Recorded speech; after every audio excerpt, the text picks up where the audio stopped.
Welcome back to the channel, guys, and today we'll be looking at Aerith, and I'll try to answer the question of if you should take her to 140.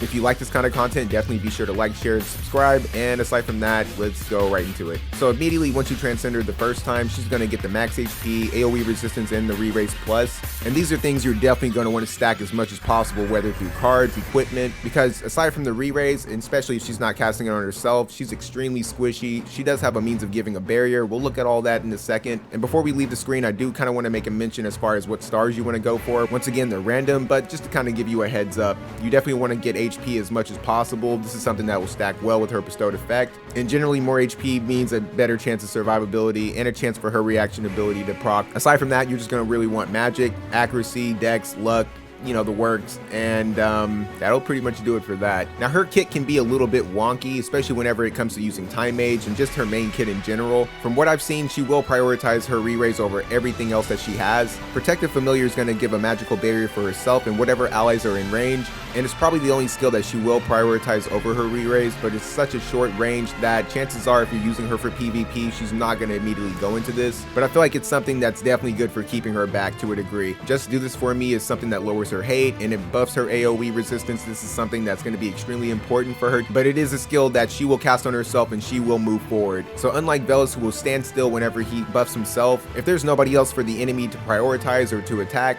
this is something that can get her killed depending on the situation. But I feel like her going into her re-raise first at least gives her an opportunity to move to her teammate and allow her teammates to get ahead of her, which is something that's going to be extremely important for her survivability. And the AoE resistance can kind of help you as far as like if you get grazed or something like that, to where she just won't outright get one shot. Looking at her re-raise plus, the added effects that you'll get here are the HP recovery. This is going to stack perfectly with somebody who's using healing power up, but the bigger buff here is going to be the raise of CT. So once the re-raise is proc, your character dies. This will raise their CT and break whatever chain that was on them and give them a turn immediately afterwards. Very similar to Queen Macherie, and it's something that can really come in clutch. Now when it comes to using Time Mage, you have to keep in mind that Guard, Haste, and Quicken are going to have the exact same range as her re-raise, but she will prioritize the re-raise. The issue with Time Mage is that it really depends on the map. Range height can be something that can prevent her from using this, so I feel like you kind of have to keep Aerith at least somewhat fast, just so her team doesn't get too far ahead of her. The biggest issue I feel like with Time Mage is that you're going to have to use null CT change, otherwise she's just going to cast a haste on herself and just stand back.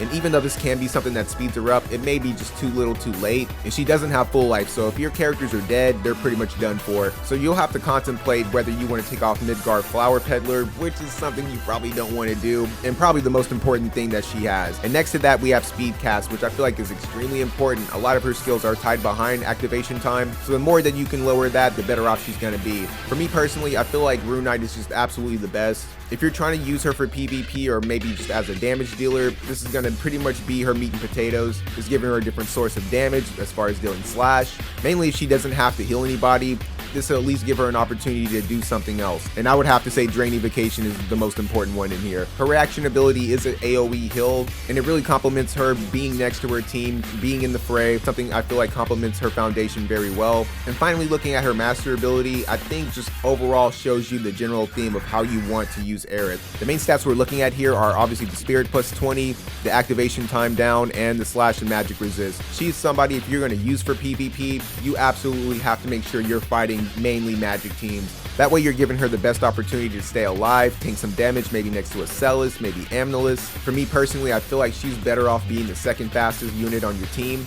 and you want your main DPS to definitely be outpacing her. Water has a plethora of cards that I feel like will just pair extremely well with her, but one of the more important things is when it comes to her weapon, you have to use the guard stick plus 6. This is going to be giving her everything that she possibly needs, and on top of that, it's going to save you a slot for whatever TMR you're using, so you don't have to have healing power up on that. And now to finally answer the question of if you should take her to 140, and I would have to say absolutely yes. If you have the free resources, you have the antlers, I wouldn't feel too pressured about re-rolling her or anything like that, because the main thing that you really want from her is for her to have that re-raise plus. She's going to pair well with any kind of rainbow team. As far as her healing goes, it complements with the spirit buff, and her limit break heal, it's going to give you a buff to your defense. Whatever TMR you're using, she has a reaction block rate up, because the more that procs, the better off you're going to feel, and it saves you from having to heal. So with that, I really hope you guys found this video useful. Aerith is a really good unit and has a lot to offer. You just can't throw everything at her at once, and it's really going to be up to you to just come up with your own general theme of what you want her to use. But with that, I hope to see you in the next one,